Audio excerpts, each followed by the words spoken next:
Hello everyone and welcome in my YouTube channel. So आज की इस वीडियो में हम बात करने वाले हैं client X and client Y properties के बारे में, जो कि हम जावास्क्रिप्ट में यूज़ करते हैं। सो हम ये देखेंगे कि किस तरीके से हम इनका यूज़ कर सकते हैं और क्यों हम इनको यूज़ करते हैं।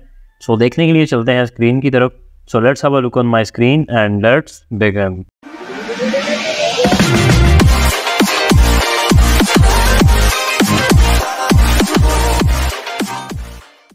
सो फर्स्ट ऑफ ऑल यहाँ पे हमें एक HTML डॉक्यूमेंट क्रिएट करना है, जो कि मैं यहाँ पे ऑलरेडी कर चुका हूँ और इसको मैं सबलाइन में भी ओपन कर चुका हूँ एंड गूगल क्रोम में भी। और यहाँ पे आप देख सकते हैं जो आज का हमारा टॉपिक है वो मैं यहाँ पे ऐड कर चुका हूँ, client X and client Y. अब ये जो client X and client Y properties हैं ये हम क्यों यूज़ करते हैं उसके बारे में हम देखते हैं। सो मान लें कि अगर आपको फर्ज करें इस डॉक्यूमेंट के अंदर कहीं पर भी आप इस माउस को लेके जा रहे हैं और आप ये चाहते हैं कि जिस भी एरिया में मैं लेके जाऊँ उस एरिया का जो एक्स एक्सिस या वाई एक्सिस के रिलेटेड जो मतलब उसका कोऑर्डिनेट बनता है या उसका जो एग्जैक्ट पोजीशन बनती है वो हमें फाइंड करना है, तो वो हम किस तरीके से करेंगे। तो उसके लिए आप यूज़ करते हैं क्लाइंट एक्स या क्लाइंट वाई का। सो हम ऐसा करते हैं कि console.log अगेन हम यहाँ पे कंसोल भी चले जाते हैं और हम console.log करवाएंगे जो हमारी पोजीशन है करंट उसको, ठीक है। तो उसके लिए हम ऐसा करने वाले हैं, यहाँ पे आऊँगा और यहाँ पे आकर लिखूँगा डॉक्यूमेंट डॉट। अच्छा, अब हम ऐसा जा रहे हैं कि जब भी हम माउस को मूव करें तो फिर हमें वो शो करे, तो डेफिनेटली माउस को मूव करना है और डॉक्यूमेंट के अंदर करना है, तो इसलिए हमें यहाँ पे डॉक्यूमेंट डॉट लिखना पड़ेगा। मैं यहाँ पे लिखूंगा document dot add event listener. अब हमें इवेंट कौन सा ऐड करना है, क्योंकि हम चाह रहे हैं कि माउस को जब हम मूव कर रहे हो देन हो, तो हम यहाँ पे लिखेंगे माउस मूव और इसमें हम ऐसा करते हैं कि यहाँ पे एक फंक्शन ऐड कर लेते हैं। और इस फंक्शन में अब हम क्या करने वाले हैं, यहाँ पे फंक्शन में हम ऐसा करते हैं कि कुछ भी console.log करवा देते हैं। मैं यहाँ पे ऐड करवा देता हूँ हेलो वर्ल्ड, सेव करूँगा एंड देन यहाँ पे आके मैं रिफ्रेश करता हूँ। तो अभी जब भी मैं इस माउस को मूव कर रहा हूँ आप देख सकते हैं कि हेलो वर्ल्ड की जो यहाँ पे तादाद है वो बढ़ती जा रही है और बार बार जो है वो हेलो वर्ल्ड प्रिंट होता जा रहा है कंसोल में। सो मतलब हमारा जो इवेंट है वो तो काम कर रहा है। अब हमें ये नहीं करना, अब हमें क्या करना है कि उसकी एग्जैक्ट पोजीशन को फाइंड करना है। तो पोजीशन को फाइंड करने के लिए हमें यहाँ पे इसका जो इवेंट है वो ऐड करना पड़ेगा, बिकॉज ये इस फंक्शन में हम ये वाला अगर पैरामीटर ऐड करते हैं तो इसमें इस इवेंट की जितनी भी प्रॉपर्टीज़ हैं उनको हम गेट कर पाएंगे। सो सिंपली मैं यहाँ पे आऊँगा और यहाँ पे आकर मैं लिख दूँगा console.log।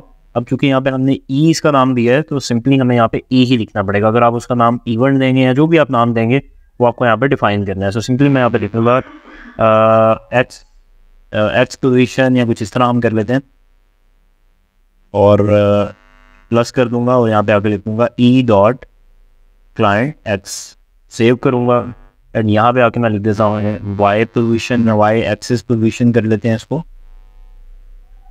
और यहाँ पे आकर लिख दूंगा E dot client Y, save करूंगा देन यहाँ पे आकर मैं रिफ्रेश करूंगा। सो फॉर नाउ जब भी मैं माउस को मूव करने वाला हूँ तो अभी अगर आप देखेंगे तो डिफरेंट जगहों पे माउस की डिफरेंट पोजीशन आ रही है और ये बार बार प्रिंट करता जा रहा है। सो मैं ऐसा करता हूँ कि जब भी ये प्रिंट करे तो पिछली सारी जो वैल्यूज़ हैं उनको रेज कर दे और जो करंट हमारी वैल्यू हो जहाँ पे माउस हो उसको ये शो करे। सिंपली उसके लिए मैं यहाँ पे आऊँगा और यहाँ पे आकर मैं लिख दूँगा console.clear, सेव करूँगा एंड यहाँ पे आकर मैं इसको रिफ्रेश करूँगा। सो अभी के लिए अगर मैं माउस मूव कर रहा हूँ अब आप देखेंगे जिस भी पॉइंट के ऊपर मैं माउस को लेके जा रहा हूँ ये उस पॉइंट की मुझे पोजीशन बता रहा है। तो फर्ज करें कि मैं माउस को बिल्कुल टॉप पे ले जाता हूँ यहाँ पे। अब यहाँ पे अगर आप देखेंगे तो एक्स एक्सिस और वाई एक्सिस की पोजीशन हो चुकी है 0।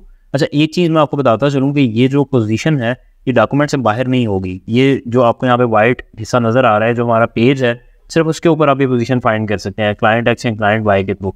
तो सिंपली मैं यहाँ पे ले आता हूँ तो यहाँ पे आप देखेंगे 0 हो चुकी है। अब मैं थोड़ा सा इधर को कर देता हूँ एक्स एक्सिस की तरफ, तो अब आप देखेंगे अभी थोड़ा सा वाई भी हो गया। अभी आप देखेंगे वाई एक्सिस 0 है लेकिन एक्स एक्सिस से 29 हो चुका है। और अब मैं इसको मजीद आगे थोड़ा सा ले जाता हूँ तो 107 और 108 हो चुका है। वाई एक्सिस से 0 है तो मैं इसको थोड़ा सा नीचे ले जाता हूँ। अभी आप देखेंगे कि अब नीचे को जो है वो वाई एक्सिस जो है वो बढ़ रहा है। इसी तरीके से अगर मैं इसको बिल्कुल यहाँ पे ले जाता हूँ तो एक्स एक्सिस 0 हो चुका है और सिर्फ वाई एक्सिस से नीचे आ रहा है। और थोड़ा सा आगे कर दूंगा तो अब एक्स एक्सिस जो है वो भी इंक्रीज हो रहा है। तो मतलब इस तरीके से एक्स एक्सिस या वाई एक्सिस का जो है वो यूज़ करते हुए आपको पता लग जाता है कि आपका पॉइंटर जो है, जो यूज़र का पॉइंटर है, जो माउस है, कर्सर है, वो किस पोजीशन पे है एग्जैक्टली। अच्छा, एक चीज़ इसमें मैं आपको बताता चलूँ कि फर्ज करें आपकी अगर डॉक्यूमेंट के अंदर स्क्रॉल ऐड हो रहा है तो उसमें क्या होगा। तो फर्स्ट मैं यहाँ पे पैराग्राफ ऐड कर लेता हूँ और इसी पैराग्राफ को मैं बार बार यहाँ पे कॉपी पेस्ट कर लेता हूँ। सो मुझे इसको काफ़ी दफ़ा कॉपी पेस्ट करना पड़ेगा उसकी रीज़न ये है कि वहाँ पे मुझे स्क्रॉल ऐड करना है, सो सिंपली मैं सेव करूँगा। नाउ यू कैन सी कि स्क्रॉल ऐड हो चुका है। अब मैं ऐसा करता हूँ, अपना माउस यहाँ पे रखा हुआ है मैंने 437 और 247 पे। अभी मैं अगर यहाँ पे ले आता हूँ और यहाँ भी आके इस माउस को मूव कर रहा हूँ तो अगेन ये 437 के ही राउंड बाउंड आप देख सकते हैं। तो मतलब कि स्क्रॉल जितना मर्जी हम ऐड कर रहे हैं वो उसको नहीं पकड़ रहा, मतलब वो जस्ट और जस्ट ये जो आपको सामने स्क्रीन नज़र आ रही है सिर्फ और सिर्फ इसी को पकड़ रहा है। मतलब स्क्रॉल जितना मर्जी होगा, अगर मैं इधर भी आके इस तरह करूँगा, जैसे लाइक अगर मैं यहाँ पे आ जाता हूँ अभी भी 0 है। अब अगर मैं यहाँ पे इसको नीचे कर देता हूँ और यहाँ पे टॉप पे ले जाता हूँ तो अभी भी 0 ही होगा। और उसकी रीज़न क्या है, चाहे मैंने यहाँ पे स्क्रॉल किया हुआ है तो वो स्क्रॉल को पकड़ ही नहीं रहा।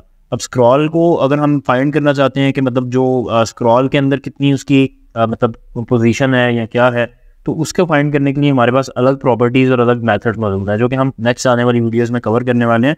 सो अभी के लिए जस्ट यही था कि आप अगर जो आपको स्क्रीन नज़र आ रही है इसके ऊपर इसके जो कोऑर्डिनेट्स हैं वो फाइंड करना चाहते हैं तो उसके लिए क्लाइंट एक्स या क्लाइंट वाई का यूज़ कर सकते हैं। सो आप ऐसा भी कर सकते हैं, एक और चीज़ कि यहाँ पे अभी आपने लिखा था e.client x, इसकी बजाय आप सिंपली x भी लिख सकते हैं। सो अगर मैं x लिखूँगा, रिफ्रेश करता हूँ, अभी भी आप देखेंगे तो बिल्कुल सेम वैल्यू आ रही है।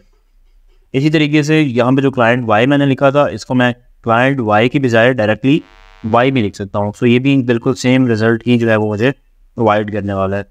तो इस तरीके से आप कोऑर्डिनेट्स फाइंड कर सकते हैं कि आपका जो यूज़र है वो कहाँ पे इंटरेक्ट कर रहा है, उसका माउस जो है वो एग्जैक्टली किस जगह पर है वेबसाइट में।